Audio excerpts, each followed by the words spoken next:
اس کتاب کی تنزیل اللہ زبردست نہایت حکمت والی کی طرف سے ہے۔ بے شک ہم نے یہ کتاب تمہاری طرف حق کے ساتھ نازل کی ہے، پس تم اللہ ہی کی بندگی کرو، دین کو اسی کے لیے خالص کرتے ہوئے جان رکھو کہ خالص دین اللہ ہی کے لیے ہے۔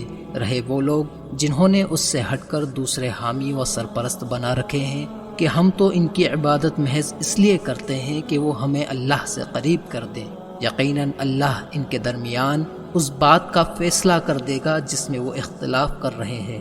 اللہ اس کی رہنمائی نہیں فرماتا جو جھوٹا بڑا ناشکرا ہو۔ اگر اللہ اپنی اولاد ہی بنانا چاہتا تو وہ ان میں سے جنہیں پیدا کر رہا ہے جسے چاہتا برگزیدہ کر لیتا۔ وہ عظیم و برتر ہے، اللہ اکیلا سب پر قابو رکھنے والا۔ اس نے آسمانوں اور زمین کو برحق پیدا کیا، رات کو دن پر لپیٹتا ہے اور دن کو رات پر لپیٹتا ہے، اور اس نے سورج اور چاند کو مسخر کر رکھا ہے، ہر ایک مقرر وقت پورا کرنے کے لیے چل رہا ہے۔ جان رکھو وہی زبردست نہایت بخشنے والا ہے۔ اس نے تمہیں اکیلی جان پیدا کیا، پھر اسی سے اس کا جوڑا بنایا، اور تمہارے لیے چوپایوں میں سے 8 نر مادہ اتارے۔ وہ تمہاری ماؤں کے پیٹوں میں 3 تاریکیوں کے اندر تمہیں ایک خلقت کے بعد دوسری خلقت میں پیدا کرتا ہے۔ وہی اللہ تمہارا رب ہے، اسی کی بادشاہی ہے، اس کے سوا کوئی معبود نہیں۔ پھر تم کہاں پھرے جاتے ہو؟ اگر تم کفر کرو گے تو اللہ تم سے بے نیاز ہے، اگرچہ وہ اپنے بندوں کے لیے کفر کو پسند نہیں کرتا، لیکن اگر تم شکر کرو گے تو اسے وہ تمہارے لیے پسند کرتا ہے۔ کوئی بوجھ اٹھانے والا کسی دوسرے کا بوجھ نہ اٹھائے گا۔ پھر تمہاری اپنے رب ہی کی طرف واپسی ہے، اور وہ تمہیں بتا دے گا جو کچھ تم کرتے رہے ہوگے۔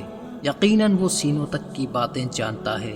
جب انسان کو کوئی تکلیف پہنچتی ہے تو وہ اپنے رب کو اسی کی طرف متوجہ ہو کر پکارنے لگتا ہے، پھر جب وہ اس پر اپنی نوازش کرتا ہے تو وہ اس چیز کو بھول جاتا ہے جس کے لیے پہلے پکار رہا تھا، اور اللہ کے ہمسر ٹھہرانے لگتا ہے تاکہ اس کے نتیجے میں وہ اس کی راہ سے گمراہ کرے۔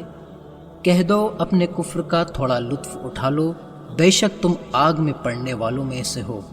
کیا شخص مذکور اچھا ہے یا وہ شخص جو اوقات شب میں سجدہ و قیام کرتا، آخرت سے اندیشہ ناک اور اپنے رب کی رحمت کی امید رکھتا ہوا نیاز مندی کے ساتھ بندگی میں لگا رہتا ہے؟